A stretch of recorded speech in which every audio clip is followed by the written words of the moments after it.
If we want to add this text over here, we simply have to click on it. Then we can see that we are in the text editor widget. We have the content settings over here, the style settings over here, and the advanced settings over here. By going back to content, we can add the text over here. Let's duplicate this one so we have 2 paragraphs. You can also edit it with the AI from over here, like so.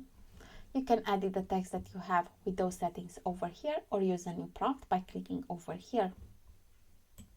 The columns from over here and the column gap from over here. By going over here to style, we have alignment, text color using global colors from over here or custom ones from over here, typography, global fonts from over here or custom one from over here, font family from over here, the size from over here, weight from over here, if you want to transform it, if you want to style it, and if you want to add a decoration, the line height from over here, letter spacing, and word spacing.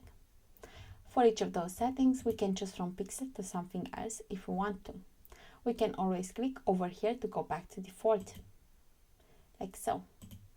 We also have text shadow, the color from over here, opacity from over here, blur, horizontal distance, and vertical distance. Once again, we can always click on this icon to go back to default, and paragraph spacing.